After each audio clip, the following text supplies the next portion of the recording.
The Joe Rogan Experience. Like, I remember the first time I ever met Anthony Bourdain. I said, my wife says you're my boyfriend.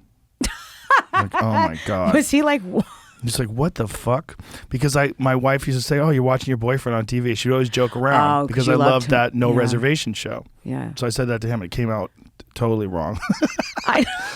But that's, he's a guy I like really admired. And here he is. He's right there. And you're all uncomfortable and weird. And so people are going to be like that with you. I bet he was so down to earth. He's super normal. Yeah. He was great. So was De Niro. Like, I worked with De Niro.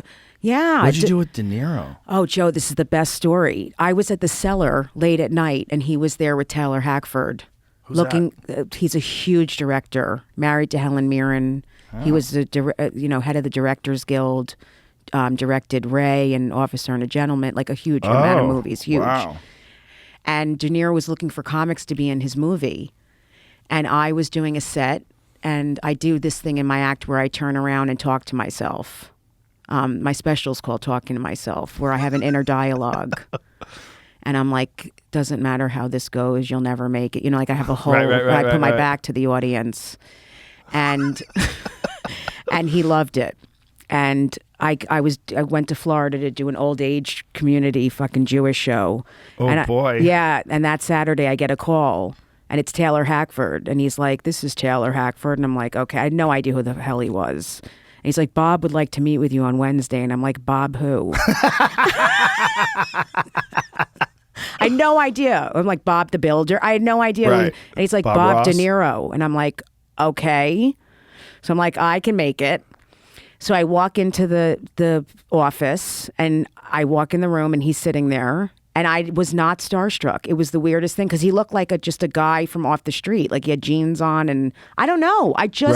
He was like a regular guy to me. Yeah. And I sat with him for 3 hours and I hit it off with him. And to make a very long story short, I ended up being his right-hand person in this movie. I got a producer credit. Wow. I was in his ear the whole time on a microphone. I taught him how to do stand-up. He played a comic who had been doing it for 36 years in a movie called The Comedian. I ended up directing some of the scenes. What year was this? It might have been like 6 years ago.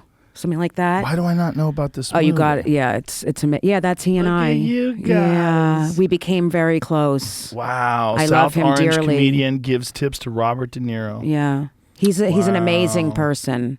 He really is. That's cool. So down to earth. You would think he has the biggest ego. He has no ego. You can't be that good. He doesn't. I mean, to be that as good as he is, you got to have a pretty strong mind. Yeah, he's not. And I think like that I never was starstruck with him. Like I didn't care. Yeah. I just sat with him and was like, and we're still very close. And I love him. I really do. Like he just doesn't give a shit. He's so funny. Like he has all these kids. He's just really amazing. He's really amazing. How many kids does he have? He has 6 kids. Wow. Yeah. Well, with one lady or a gang of chicks? No, a couple. A couple of different baby mamas? Yeah, we like talking about women together. Like he's fucking amazing. Nice. Yeah, he's awesome. He just got divorced. I know. When guys for the second time. Are that it's the same old, woman. Yeah. Same woman he got divorced to? Yeah. When guys are that old and they get divorced, I'm like, how bad must it be? Yeah, for the second time. When you're like, you want to be alone and you're 78 or whatever it is. Well, the guy, let me tell you something. He's hot. He works out every morning at 5 a.m. with a trainer. Yeah? He's built. He has tattoos all over him. I mean, I used to sit in his trail. Yeah, he's tatted up. He's got muscle. Robert De Niro has tattoos all over the place? I know, his chest. Jamie, find these. Well, on Does his he have arms. photos of them? There might be. I mean, there might be photos on. But I would sit with him in his trailer. He was getting his makeup done. But I hung out with Harvey Keitel. They were all in the movie. Harvey Keitel, Danny DeVito, and I used to go out to dinner with them and lunch with them every day. And I would be starstruck. And Harvey's like, Harvey. Harvey was like, I want to take you to lunch. I want you to teach me how to do stand up. So I went to lunch with him. I'm like, I am not teaching every old actor now how to. But I said to Harvey, why did you, you're a Jewish guy from New York. Why did you become a Marine? He goes, so I could kill people. That's what he said to me. Whoa. Yeah, he's a tough dude. He might not want you to tell people that and on a podcast. No, he doesn't give a shit. He's fucking amazing. Harvey Keitel is amazing. I love that he's dude. He's a tough, what an actor. One little bitch ass tattoo. Yeah, but he has more than that. No, he has more than that. Are you lying to me? He's 100 years old in this movie. No. No, he has Where does more he have than that. tattoos? On the other arm. He does. He has more than that, for sure. A lot of them? Like me? No, not like you. He doesn't have any tattoos. Wow, he must have got him after. Yeah, that. what No, year but is that looks that? really recently. Click on that. Robert De Niro at the beach. No, he doesn't have them like you. This is 3 years ago, you crazy lying bitch. No, what the fuck you saw- saying? First Why of are you lying? all, Why are you he lying had- about Robert De Niro No, and his tattoos? I'm not, because they might have put more on him for the movie. I'm an idiot. Oh, okay. But he So does they're not have real. them. Okay, they're not real. No, he has one in that photo. Yeah, I got one little bitch ass tattoo. Look at that stupid little tiger crawling up his leg. No, but seriously, it was arm. after he had makeup done. Maybe they put extra on him. They I must don't have. know. They I don't know must if they did. Yeah. How weird though? Did they appear in the movie? The tattoos? Maybe he got them removed. No, he did have more tattoos in the movie. He did. Maybe he got them removed. He did because he was playing younger. They painted his beard black. You know, his mustache black. He had a black mustache and black. So they probably he wasn't gray in the movie. Wanted to make him some degenerate. Yeah, he was like in his type 60s in the character. movie. Okay. But he was great, and he has no like, he's not stuck up or like, he's not egotistical. He's not what people would think he is. Well, he's a real artist. Amazing. I mean, if you want to do a film like Taxi Driver or Cape Fear or any of the transformative movies, Raging Bull, I mean, he was literally the first actor to decide he was going to gain weight for a movie. right. Right? Yeah. No one did that before him. He transformed his literal body. I mean, he was fucking shredded, and then he became like really overweight for that movie, Raging Bull. I know. Want to hear the best story? The first day of filming was at a deli in Brooklyn, and Taylor Hackford didn't even know that he like hired me to be his like right-hand person. So De Niro says, Jessica calls me, he's like, I want you to come to Brooklyn, come to the filming today. I need you to punch up some jokes for me. I'm like, oh boy, does Taylor know I'm coming? He's like, I don't care, just want you to show up and help me out. So I show up.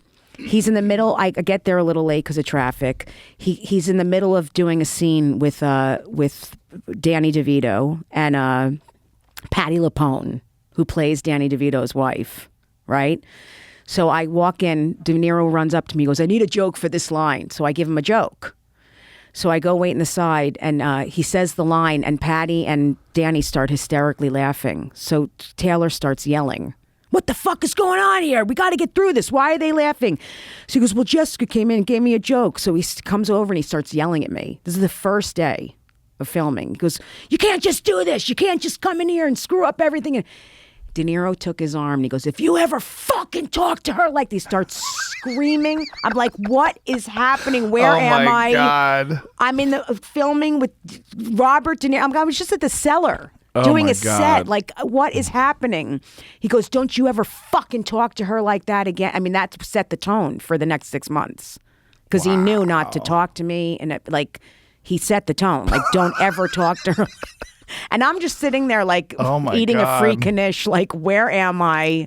What's happening? Did it was settle down? amazing. Oh, I was treated like gold after that. His temper is, yeah, you don't. I mean, when he yelled, my hair blew. Like my hair blew back. Like a lion's roar? Oh, he was, yeah, you don't screw with him. What was Harvey Keitel like? So intense. I would So what imagine. you would think he is. Like, Yeah. and he would get enraged before a scene. You know, like he was a real Meisner actor. Like, totally what you would think. Very charming, I mean, the three of them together. Can you imagine Amazing. going to dinner with Danny DeVito, Harvey Keitel, and De Niro? I mean, it was like unreal. That's incredible. And Leslie Mann was in it, so Judd was around a lot. I mean, it was fun. Wow. It was fun. Watch the entire episode for free only on Spotify.